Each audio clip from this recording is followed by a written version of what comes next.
নমস্কার, Bengali vibe Kerala life আরও একটি নতুন ভিডিওতে আপনাদের স্বাগতম।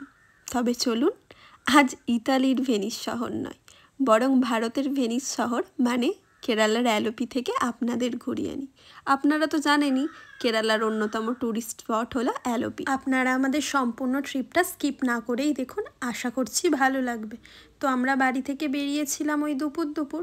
অ্যালোপি পৌঁছাতে সন্ধে হয়ে গিয়েছিল। এই যে ব্রিজটি দেখছেন, এটা আলাপুরা জেলার সব থেকে বড় ব্যাকওয়াটারের ওপরেই তৈরি। আমাদের আস্তে আস্তেই সন্ধে হয়ে গিয়েছে, তাই আজ তো আর ঘুরে দেখা হবে না। এটি আমাদের হোটেল রুম, আলাপুরাতেই ক্লাসিক রিজেন্সি। আপনারা বেড়াতে এলে এই হোটেলটি বুক করতেই পারেন। এখানে সার্ভিস খুবই ভালো। সকালে হোটেলে কমপ্লিমেন্টারি ব্রেকফাস্ট বুফে আছে, চাইলে মেনিউ দেখে অর্ডার করলেও ওনারা সেটা সাথে সাথে বানিয়ে দেবেন। হোটেল থেকে অ্যালোপি সি বিচ একদমই কাছে, তবে গেলাম সমুদ্রের কাছে, সমুদ্রে খুব একটা ঢেউ নেই, তাই হোটেলের ছাদেই ফিরে এলাম। আমাদের হোটেলের ছাদ থেকে সম্পূর্ণ বিচটাই বসে বসে দেখা যাচ্ছিল। এখানে বসে আর সময় নষ্ট না করে চলুন তবে ঘুরে নিই ভেনিস অফ ইন্ডিয়া। অ্যালোপি ব্যাকওয়াটার কাছে পৌঁছাতেই দেখি অনেক বোট নিয়ে সব দাঁড়িয়ে আছেন ট্যুরিস্টদের জন্য। এই বোটগুলিকে শিগারি বোট বলা হয় এখানে। তবে অ্যালোপি বিখ্যাত হাউস বোটের জন্য, তাও আপনাদের দেখাবো। এখানে একটু দরদাম করতে হবে, জানেন এই বোটগুলো ঘন্টা হিসাবে ভাড়ায় দেয়, আবার শেয়ারিংয়েও হয়। দেখি আমরা কোনটাই যাই। সব জায়গায় বেড়াতে গেলেই একটু দরদাম করতে হয়। কেউ ঘন্টায় 800 বলছেন, আবার কেউ 1000। একটু দরদাম করলাম। আর তাছাড়া আমরা সারাদিনের জন্যই বুক করছি, মানে ওই 6 ঘন্টা। গাড়ি নিয়ে এলে এখানে পার্কিংয়ে গাড়ি রাখার ব্যবস্থা আছে। পেছনে যে বোটটি যাচ্ছে ওটি এখানকার পাবলিক ট্রান্সপোর্ট।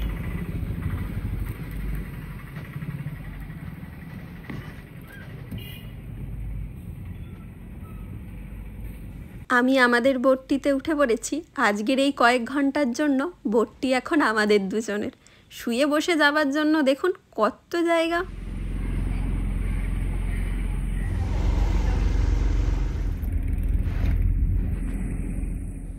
আমরা এখন মোটামুটি ব্যাকওয়াটারের মাঝ মধ্যে এসে পড়েছি।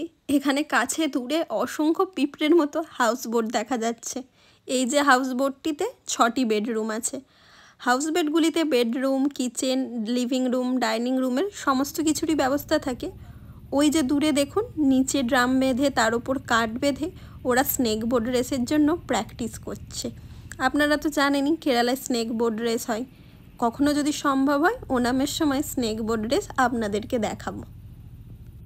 আলাপুরা জেলার বেশিরভাগ অংশেই অসংখ্য ছোট বড় ব্যাকওয়াটার আর নদী আছে। আর অ্যালোপি জায়গাটাই তো প্রায় সবটাই ব্যাকওয়াটার আর মাঝে মাঝে ছোট ছোট দ্বীপ নিয়ে তৈরি। ভাবুন, এক একটি পাড়া এক একটি ছোট ছোট দ্বীপ। আর এদের গ্রামের দৃশ্য দেখে তো আমার মনে হচ্ছিল এখানেই একটা বাড়ি বেঁধে থেকে যায়।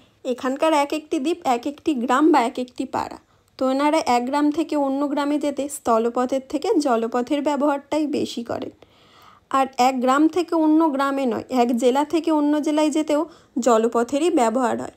আমাদের ওখানে বাড়ির সামনে যেমন বাইক, সাইকেল বা কার রাখা থাকে, এখানে বাড়ির সামনে সবার একটা করে ছোট বোট রাখা আছে।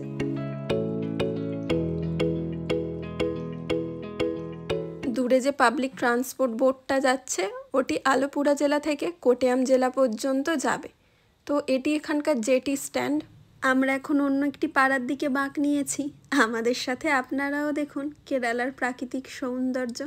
কেরালাকে মনে হয় এমনি আর গডস ওন কান্ট্রি বলা হয় না বলুন? এখানকার প্রাকৃতিক সৌন্দর্য যতই দেখি আমি তো ততই মুগ্ধ হয়ে যাই।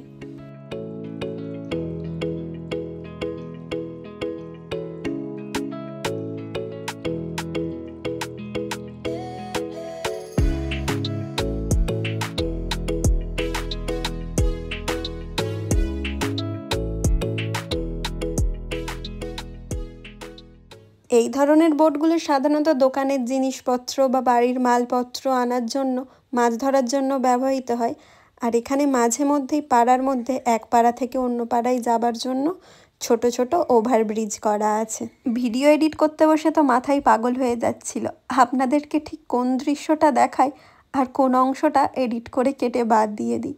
আসলে এত ক্লিপের মধ্যে ঠিক বুঝেই উঠতে পারছিলাম না। আমি ঠিক বুঝতে পারছি না আপনাদের চোখে ঠিক কতটা সুন্দর লাগছে, তবে সামনে থেকে তো অপূর্ব লাগছিল। আমি বারবার যেতে চাইবো। আর আপনাদেরকেও বলবো কখনো যদি সুযোগ হয় অবশ্যই একবার ঘুরতে আসবেন। দুপুর হয়ে গেছে, এবার তো লাঞ্চ করতেই হবে, তাই আমরা একটি পাড়ে এসে দাঁড়ালাম। এখানে দুই পাড়েই অনেক হোটেল রেস্তোরাঁ আছে। এইখানকার গ্রামে হাঁটার জন্য মানুষদের দেখুন কি সুন্দর একটা রাস্তা। এখানে এই বাড়িগুলোর সামনে দিয়ে এই সরু একটা রাস্তায় চলে গেছে, এর আর কোনো ভাগ বা অন্য কোনো কিছু নেই, শুধু পাড় ধরে সরু সোজা হয়ে এই একটা রাস্তা। এই দেখুন এখানে আবার কে বসে আছে। অনেকে আবার এখানে এসে ওকে নিয়ে মনে হয় ছবিও তুলছে, কারণ ও শান্ত হয়েই বসে আছে। তারপরে উনি আমাদের যিনি বোটের ড্রাইভার ছিলেন, উনি এসে বললেন একে নিয়ে আমরা ছবিও তুলতে পারি। ও নিয়ে ছবি তুললেও আমি আর ছবি তুলিনি। এখানে আবার কি বলুন তো, রেস্তোরাঁগুলোতে ফ্রিজারের মধ্যে মাছ রাখা থাকে, আমাদের অর্ডার মতো ওরা ওজন করে নিয়ে তারপরে রান্না করে দেয়। আমরা বাগদা চিংড়ি নিয়েছিলাম আর সাথে নিয়েছিলাম একটা মাঝারি সাইজের কারিমিন। কারিমিনটাকে বাংলায় ঠিক কি বলে আমাদের ওখানে আমি ঠিক জানি না। তো সাথে ভাত ছিল, আর এনারা ওনাদের একটা মিন কারি দিয়েছিল, সাম্বার ছিল, আর এখানকার যে সমস্ত সবজিগুলো হয় সেইগুলোই দিয়েছে।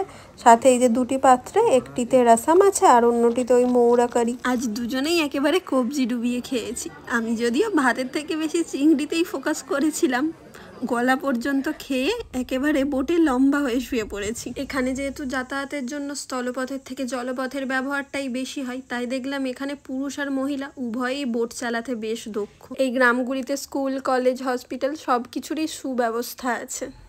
দূরে সাইড বিল্ডিংটা দেখতেই তো পাচ্ছেন, স্পোর্টস অথরিটি অফ ইন্ডিয়া। এটি ওয়াটার স্পোর্টস সেন্টার অ্যালোপি।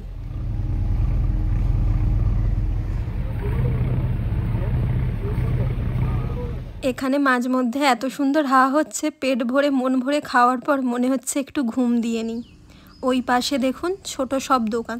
তবে এত সুন্দর সাজানো গোছানো ছবির মতো সিনেমার মতো গ্রামগুলি সারা বছরে কোনো সমস্যা না থাকলেও বর্ষার সময় কিন্তু বেশ সমস্যায় পড়তে হয়। এমনিতে তো কেরালায় বৃষ্টি বেশি, তার উপরে বর্ষার সময় এই দ্বীপগুলিতে জল উঠে পড়ে। আমাদের বোটের যিনি ড্রাইভার ছিলেন, ওনার বাড়িও এখানেই গ্রামেই। তো গত বর্ষাতেও জল উঠে পড়ায় ওনাদেরকে 1 মাসের জন্য অন্যত্র গিয়ে থাকতে হয়েছিল।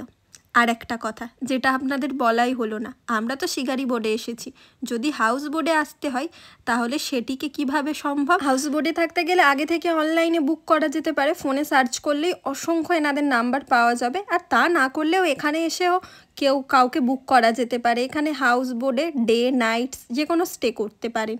খাওয়া দাওয়া তো বোটের মধ্যেই পেয়ে যাবেন, তবে হাউস বোর্ডে ফ্রেন্ড অথবা ফ্যামিলি নিয়ে এলেই একটু বেশি সুবিধা হয়। এই দেখুন না, উনি কি সুন্দর ওনার ছোট্ট বোটটি নিয়ে কোনো হয়তো দরকারি কাজে বেরিয়েছেন। আমাদের ওখানে ছোটোখাটো কোনো দরকারি কাজ হলে বাইক নিয়ে বেরিয়ে পড়ে, আর এখানে সবাই বোট নিয়ে বেরোয়। কি সুন্দর দেখতে লাগছে না? হোটেলে থাকতে যদি মন না চায় আর প্রকৃতির মধ্যে থাকার ইচ্ছা হয়, তাহলে দ্বীপের মধ্যে এখানে রিসর্টে বা হোমস্টেতে থাকার মতোও ব্যবস্থা আছে। এখানে একটি সম্পূর্ণ দ্বীপ নিয়েও বেশ কিছু রিসর্ট আছে। আমাদের আজকের মতো ঘোরাটা এখানেই শেষ হচ্ছে। আপনারা কমেন্টে জানান ভিডিওটা কেমন লাগলো। ভিডিওটা একটু বড় হয়ে গেছে, তবে ভালো লাগলে শেয়ার করুন। দেখা হবে আরও একটি নতুন ভিডিওতে। ততক্ষণ ভালো থাকুন, সুস্থ থাকুন।